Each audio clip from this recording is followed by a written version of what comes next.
¿Cómo está, Guido Lombardi? Es un gusto saludarnos. Buenos días. No, el gusto es mío. Muchas gracias, Glatzer. Permíteme comenzar esta conversación saludando a la Universidad Católica que por los 100 cumple años. 100 años. ¿Te has preparado yo a hablar eso? Lo hace de marzo. En fin, habrá muchísimas cosas. Yo soy de la promoción que inició el segundo cincuentenario, el 68. Así que un saludo cariñoso al alma mater y a todos los que forman parte de la gran familia de la Universidad Católica. Y un segundo comentario antes de escuchar tu pregunta sobre la minera Afrodita, que sigue siendo noticia en la cordillera del Cóndor, en el departamento, en la región Amazonas, en fin. Bueno, nada, un poco de sorpresa y de signos de admiración. Bueno, es que digamos, ese caso expresa una situación lamentablemente de desequilibrio en la manera como el propio Estado se relaciona con dos distintos, ¿no? Con una empresa y con los ciudadanos que legítimamente reclaman que se respete lo que el propio Estado había inicialmente decidido iba a ser una zona de reserva, y después da una concesión y le pide a las personas de ahí que no reclamen. O sea, digamos, eso es una cuestión, sí, pues muy complicada, que ha generado una permanente tensión. Voy a interesarme de manera, por supuesto, por favor, personal en el asunto, Glatzer, y espero que podamos comentar al respecto. Le agradecería mucho, por favor, porque la gente está realmente ya desesperada, indignada, y a mí me parece en ese y otros casos todavía con una gran vocación por la institucionalidad. Vienen, hacen sus gestiones, se reúnen con el ministro, van a la defensoría, es decir, podrían haber reaccionado hace tiempo ya de otra manera. Ahora ha habido un incidente violento que hay que condenar, por supuesto, pero digamos también hay que entender que a veces no hay otra manera de hacerse notar que tomar una medida de esta naturaleza, por más yo creo que hay que condenar sin peros. No, a lo que voy, a lo que voy es a lo siguiente. Es decir, no estoy promoviendo la violencia, no lo haría y la condeno, como he condenado la violencia en ese caso. Pero ha pasado el caso Bagua que usted conoce. Es decir, la gente en Bagua hace unos años tuvo que salir a tomar la cartera por 2 meses para que le hicieran caso. Se generó un acto lamentable y terrible y dramático que usted conoce bastante bien, y después se derogaron aquellas normas que ellos pedían que se deroguen. Es decir, ¿para qué dejar que pase tanto si se podía resolver las cosas escuchando a tiempo, ¿no? A eso me refiero, no es que yo estoy... Y se pudieron resolver, en fin, pero eso es historia. Y no estamos acá para hablar de historia, supongo, sino del presente absoluto en el que estamos. Y sobre ese presente yo quiero preguntarle lo siguiente, porque yo creo que comentar las cifras y las acciones de atención a la emergencia se han convertido, y con razón, en lo que todos los medios estamos haciendo. Pero yo quisiera ver si a estas alturas, ya por cómo se han producido estos hechos y por sus consecuencias hasta ahora, se ha logrado entender en su real dimensión cuál es el problema. Porque hay dos maneras de verlo. Salimos de la emergencia y regresamos a lo que teníamos antes, o es que entendemos que esto nos va a acompañar un tiempo largo y hacemos una reconstrucción, entre otras cosas, pensando ya con esa lógica y en ese razonamiento. El cambio del clima es terrible y bueno, en fin, todas sus consecuencias. Yo creo que es lo segundo. ¿Ya estamos en eso? Sí. Yo creo, todavía estamos en la emergencia. Hay que pensar efectivamente cómo queremos hacer la reconstrucción. Pero reconstrucción trae pues rezagos de volver a hacer aquello que ya hicimos. Yo preferiría hablar de volver a construir, de comenzar de nuevo. Cuando el barro se seque, como decía una columnista ayer en El Comercio.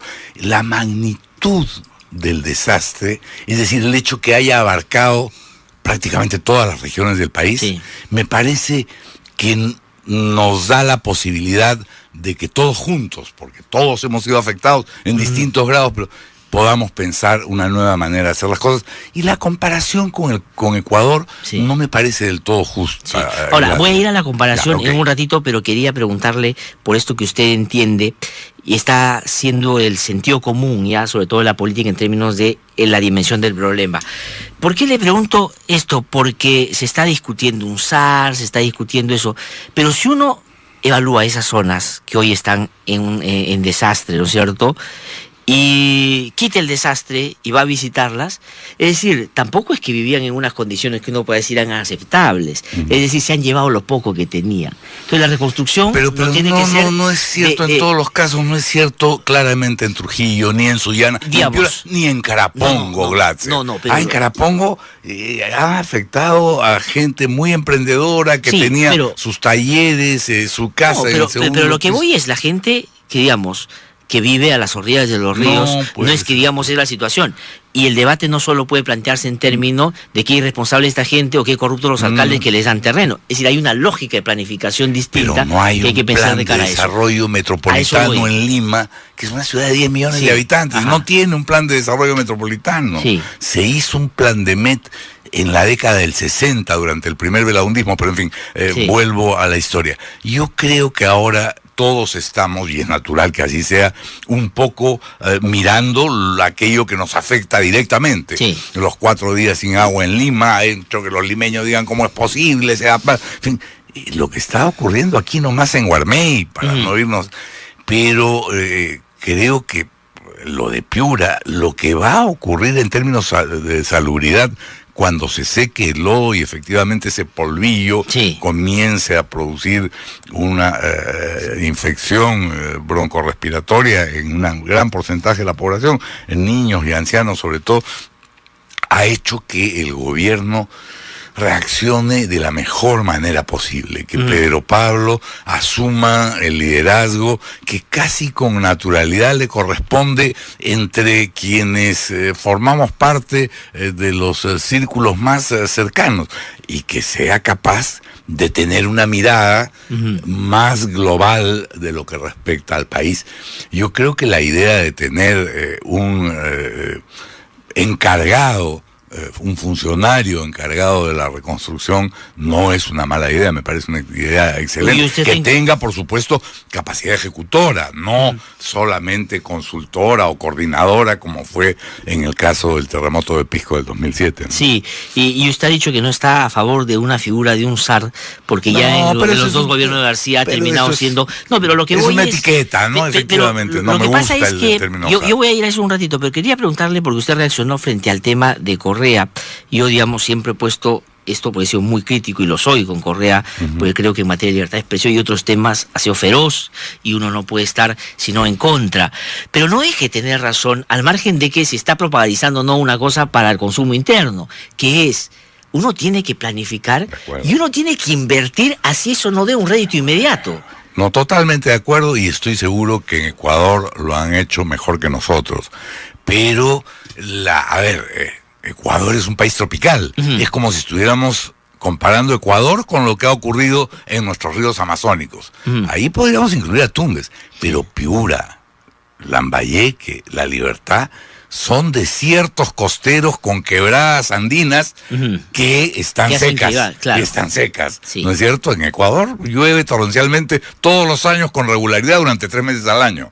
No son situaciones comparables. Claro, pero no es un error, digamos, plantear la comparación. A lo que voy es... Solo el hecho de que se haya invertido en prevención, mientras nosotros no lo hicimos, y eso es parte de un proceso de descentralización mal llevado. Por eso creo que además la figura de la reconstrucción con capacidad ejecutora aún por sobre los gobiernos locales y regionales puede permitirnos además una nueva mirada sobre la descentralización y una nueva mirada sobre la organización territorial. Sí, y lo digo claro, porque el asunto se torna, desde mi punto de vista, más grave cuando tú haces la comparación con cómo han actuado los gobiernos en relación a esto.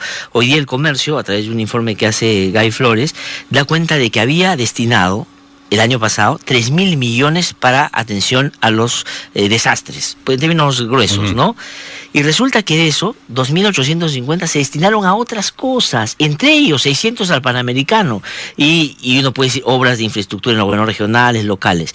Pero lo que hoy decía en la mañana es, claro, uno puede decir, porque a estas alturas golpear la piñata es fácil, un mal es un desgraciado, pero eso lo aprobaron en el Congreso. ¿Y quiénes lo aprobaron? Varios de los que hoy, como Velázquez, Queén y otros, dicen pues que obviamente se debía haber destinado y trabajado mejor en eso. Pero más allá que al Congreso, yo creo que la responsabilidad le corresponde a los gobiernos regionales y locales que no fueron capaces de utilizar adecuadamente esos recursos para prevenir. En el caso de Lima, Castañeda los usó en el malecón, ¿no es cierto?, de la Costa Verde, que ni previene de un tsunami ni sirve para nada. Exactamente, pero mientras los puentes están cayendo. Los puentes están cayendo como si hubieran sido hechos de... Y todavía se ofende, digamos, yo lo que decía sobre esto, porque el presidente se refirió a otro puente, ¿no es cierto?, cuando habló de lo que puente Virú, claramente. Ya, pero si se hubiera referido al puente Solidaridad, tenía toda la razón, digamos, yo me hubiera sentido representado en que el presidente diga por qué se preocupe y se ha preocupado en general por todos los puentes. Algo estamos haciendo mal, ha dicho el presidente. Pero la reacción de Castañeda... No,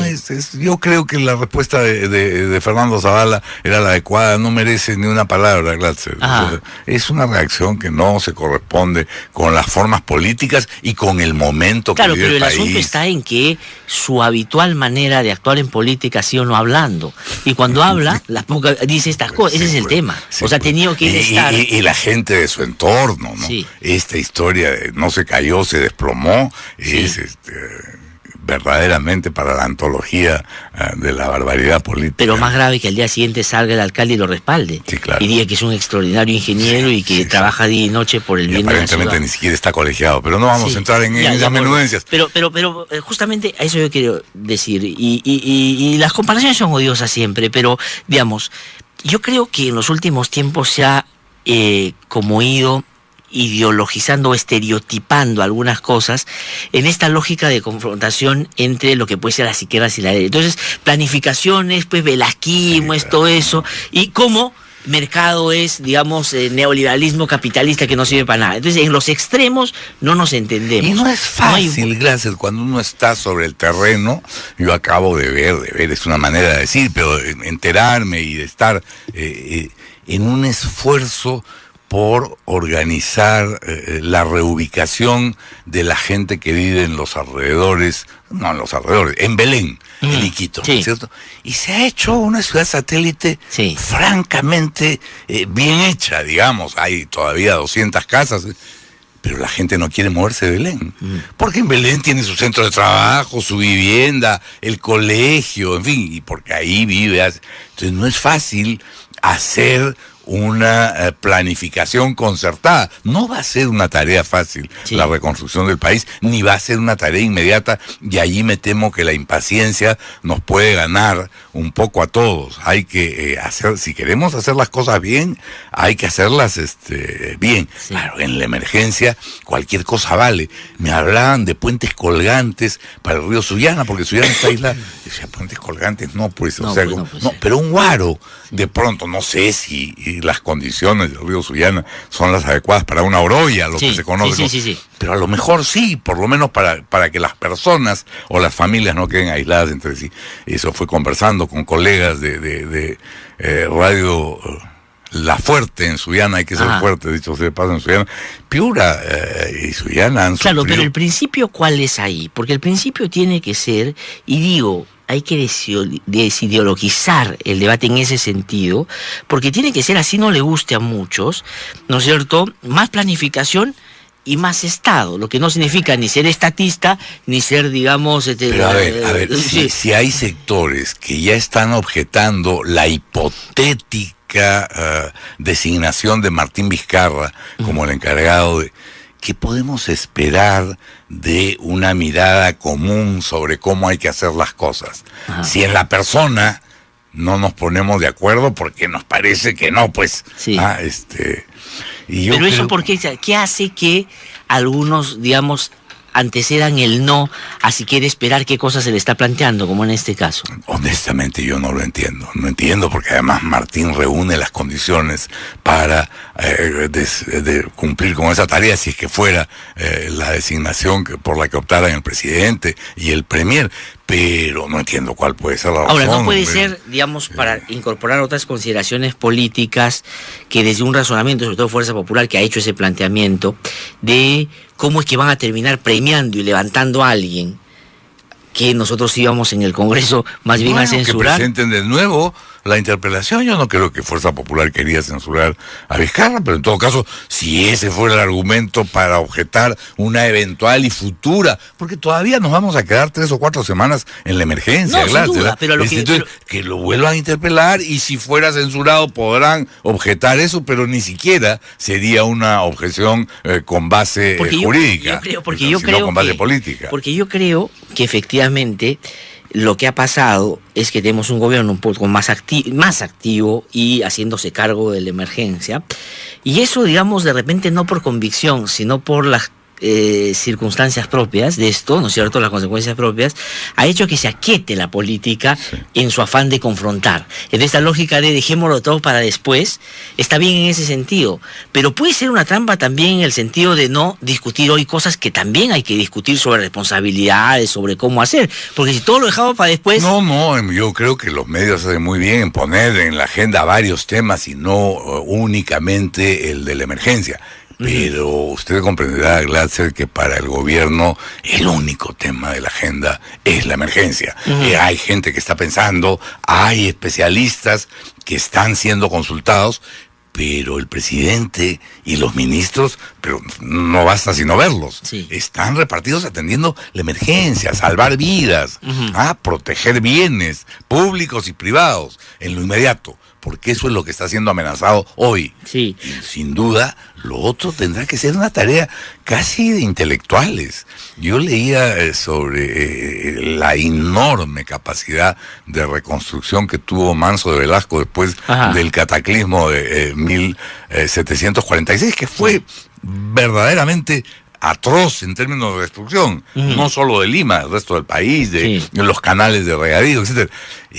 Hay que pensar de esa manera. Ahora, pero hay que pensar en el largo plazo, o por lo menos en el mediano. ¿Cómo queremos que esto esté el 2030, quizás es demasiado pronto, el 2050?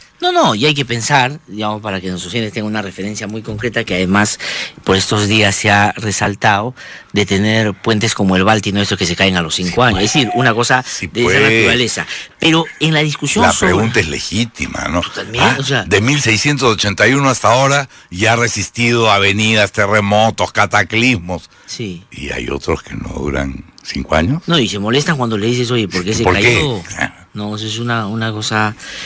a mí me parece consecuente con el accionar de ese alcalde. O sea, tampoco es que me sorprende porque ha sido un actual... En fin, es otra discusión. ¿Qué raro? No podemos decir que raro, ¿no es cierto?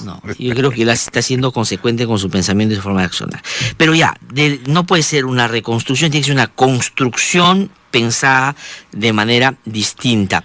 El presidente ha lanzado otra... Por ejemplo, solo para ilustrar esa idea que acabas de decir en abstracto, tenemos que construir ciudades intermedias, tenemos que lograr que haya servicios suficientes de salud, de educación en una ciudad como Casma, para evitar el crecimiento desmesurado de Chimbote y Trujillo y Lima, digamos, en esta zona, y quizá en Palpa, ¿no es cierto? Igual en los valles interandinos. Es más difícil en la Amazonía, pero también habría que generar ahí ciudades intermedias. No podemos atender los requerimientos de una ciudad de 500,000 de habitantes como Iquitos. Y digamos pasar, como usted ha dicho, a un proceso de centralización que no se monte solo con la estructura antigua de las regiones, sino de hacer centros, digamos, de centros geopolíticos importantes que tengan su propia visión sin desvincularse del país unitario que somos. Así es, ¿no? Y con la conectividad necesaria para que esa gente que vive en Casma o en Palpa, por dos ejemplos que he puesto de manera absolutamente al azar, tenga a su vez conexión con el trabajo agrícola o minero. O sea, digamos, los que somos de la región no tengamos que venir a Lima para ver algo que sea mejor, sino quedarnos en nuestra región encontrando lo mismo. Tengo que irme a una pausa con Cristina Lombardi que me pide, pero regreso porque hay algunos otros temas que quiero consultarle esta mañana. Una pausa y regresamos.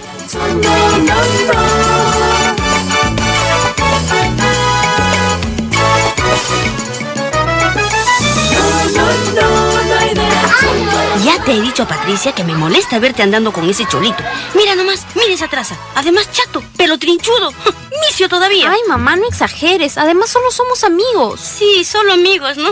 Si todas mis amigas te han visto. Ya te digo, si te veo otra vez con el cholo Quispe, hablaré con la directora para que lo saque del colegio. ¿Cómo te vas a rebajar con esa gente? Nadie puede ser discriminado. No importa su raza, condición social o económica, todos merecemos ser tratados por igual y con el mismo respeto. Porque no hay derecho.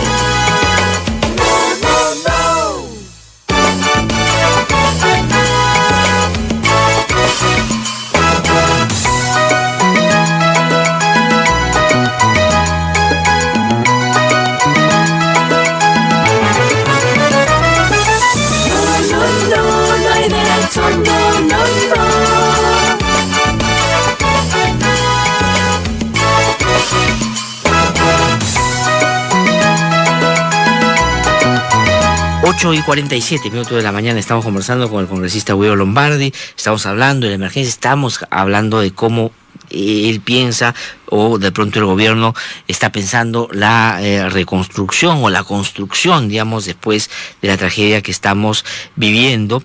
Y yo quería preguntarle por otro tema que el presidente mismo ha alertado frente a la exigencia de que debería declarar todo el país en emergencia. Yo coincido con él en el sentido que no se puede, no se debe, porque la emergencia es ahí donde hay emergencia, y porque él ha dicho puede ser la puerta abierta un poco para la corrupción. Y algunos han salido como Mauricio Mulder a decir qué cosa, no puede controlar el presidente Kuczynski la corrupción en una emergencia. Se han sorprendido de que el presidente no tenga capacidades para poder evitar que eso pase.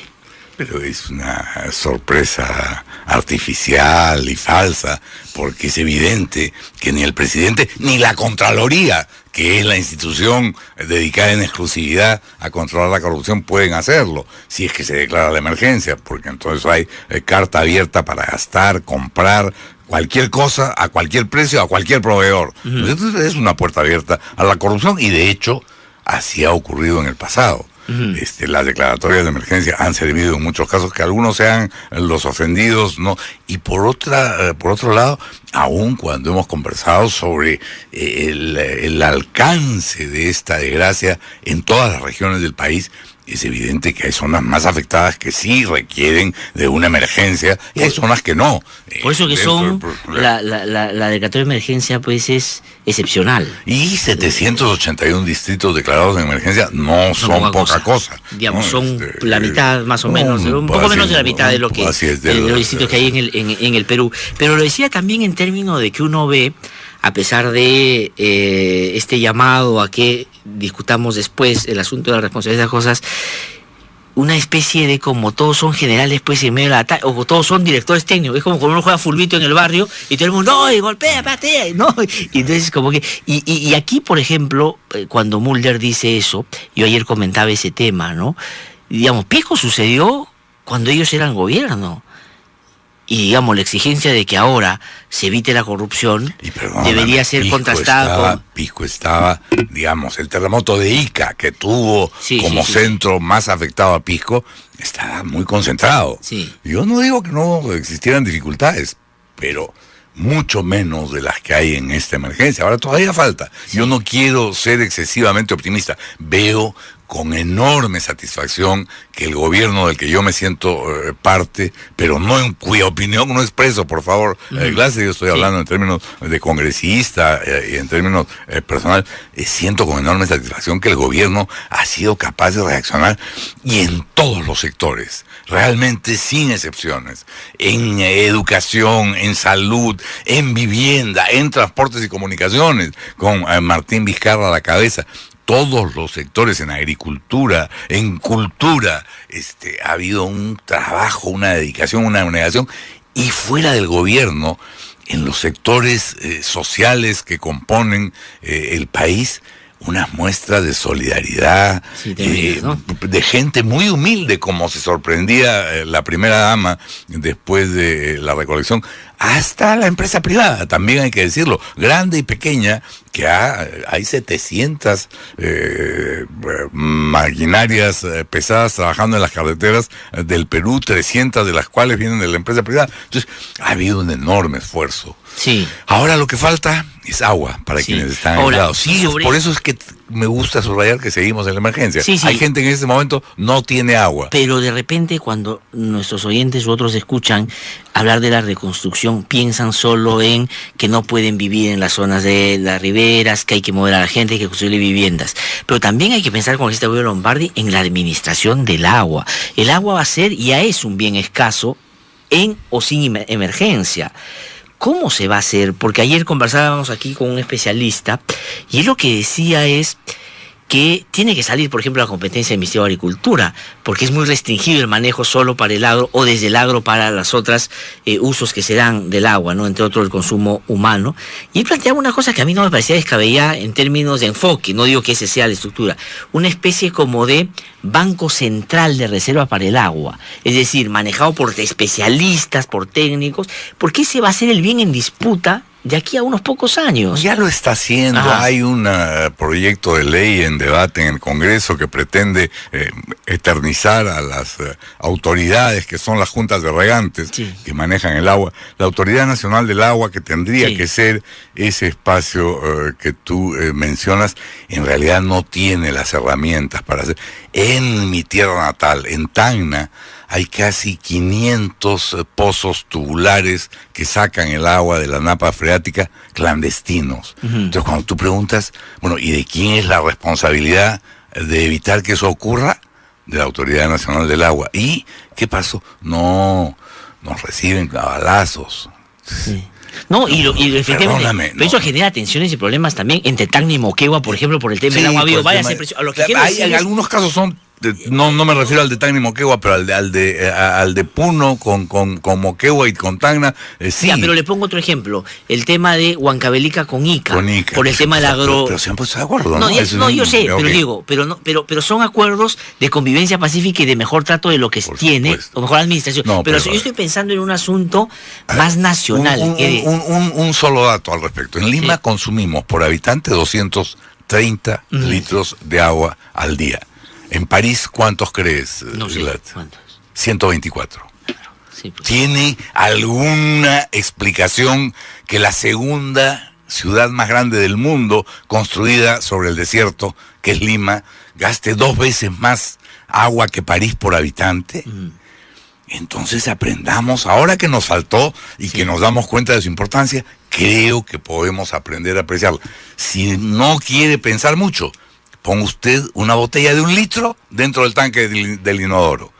Y entonces nos estamos ahorrando 1 litro cada vez que tiramos la cadena, que suele ser varias veces al día. En fin, hay o la construcción nueva en Lima, por ejemplo, tiene que tener pensado en un reutilizable, pues el agua que se utiliza pero para... Eso es mucha plata, eso es mucho tiempo, eso es voluntad política que no le va a alcanzar a este gobierno en términos del tiempo, porque va a tener que ser al mediano y largo plazo. El diseño es lo importante y comenzar con pilotos que muestren la eficacia, porque es mucha plata en lo inmediato, pero a la larga es un enorme ahorro, no solo en recursos naturales agotables como el agua, sino también en moneda contante y sonante, ¿no? Sí. Yo sí soy un absoluto convencido de que si no somos capaces, los seres humanos en general y nosotros los peruanos en particular, de cuidar mejor nuestros recursos hídricos, vamos a tener muy serio.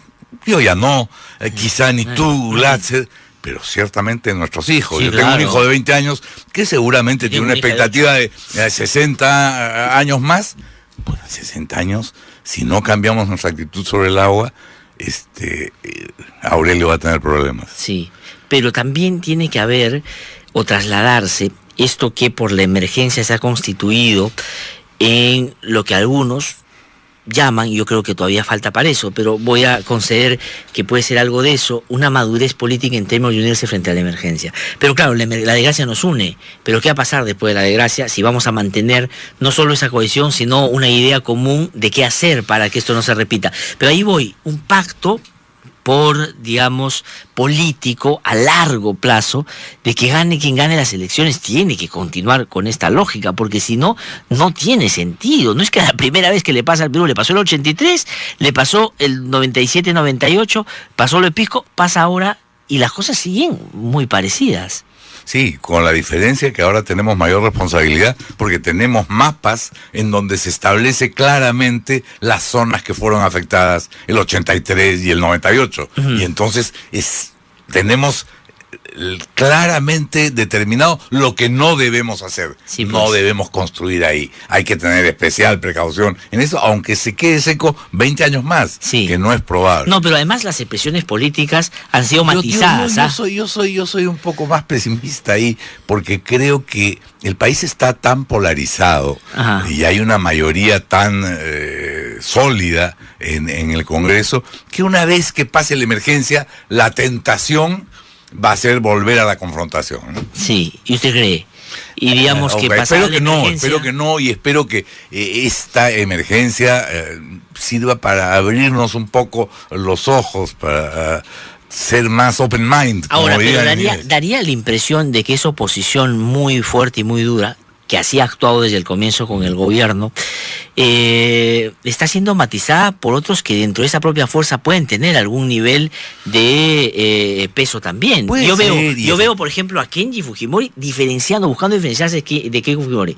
No logro entender si el objetivo es porque cerca, no sé, pero eso de que, por ejemplo, Keiko Fujimori vaya a una zona de desastre llevando, digamos, una donación y que en sus redes diga estamos comprometidos con la CADE de Keiko, y que vaya Kenji Fujimori al Palacio de Gobierno, entregue su donación a la primera dama y que levante el hashtag somos una sola fuerza, es un mensaje, ¿no es cierto? No es que se equivocó, ¿no es cierto? Pero resulta irónico, ¿no? Que el hashtag una sola fuerza lo muestre un miembro de Fuerza Popular, donde parecieran haber... Pero yo no creo...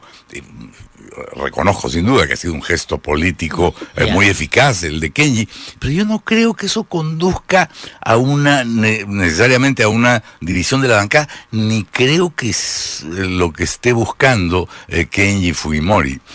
Puede ser, vamos a ver lo que... Ya, pero entonces si no es eso, ¿qué podría ser? Digamos, ¿qué necesidad habría de hacer público una mirada distinta? No construir su propia imagen y dar cuenta de una individualidad que me parece legítima, más allá de la coincidencia familiar y de la fraternidad con Keiko. Él es una persona con criterio propio, con actitudes propias y con independencia para ponerlas en práctica. En términos políticos, ¿eso cómo se podría concretizar si él avanza en eso? En su partido. Eso sí que requiere bola de cristal, mi querido. Pero a lo que voy es... base político. En una fraterna competencia interna que dirima cuál es el candidato del Fujimorismo. Interesante, eso. Y la última que quiero preguntarles es este proyecto de ley que han presentado los fujimoristas, Úrsula Letona, y entiendo que la congresista Aramayo, que algunos ya en los medios llaman puede atentar contra la libertad de expresión, y que tiene que ver con que personas que han sido investigadas o condenadas por actos de corrupción con el Estado no pueden ser parte de directorios de medios de comunicación. Honestamente no he seguido pero eso resume un poco la idea. Sí, digamos, claro que sí, me parece que es muy riesgoso, ¿no? Porque además que tiene que ver una cosa con la otra. Yo no entiendo que una persona condenada por corrupción quede impedida de contratar con el Estado para siempre, pero participar de un medio de comunicación, ¿por qué? ¿Por qué no del directorio de una empresa alimenticia o de cualquier cosa? Ya lo matamos en vida, pues muerte civil para los corruptos, pues una posición, pero no me parece lo conveniente. Ahora, viniendo de la congresista Aramayo, yo ya me preocuparía. Es una broma para despedirnos y terminar con una sonrisa. Pero lo que voy es que no es menor, porque el otro asunto es que, claro, también podría uno decir que las personas que han estado vinculadas a empresas que han participado en actos de corrupción no deberían ser o tener los cargos en los partidos políticos. Sí, claro. El señor Clipper no podría ser secretario general ni nada, porque, digamos, trabajó, hasta donde entiendo, en Gary Montero. Es decir, podríamos hacer todo eso. Ahí, pero aquí ahí la libertad de expresión es muy sensible. Muy sensible y muy... No estarían ustedes de acuerdo, no, creo, para nada, de peruano por el campo. Para nada. De ninguna manera. Congresista Guido Lombardi, muchas gracias. Como siempre, gracias. Hasta cualquier momento, un saludo para sus oyentes. Muy amable. Una pausa y regresamos en un instante.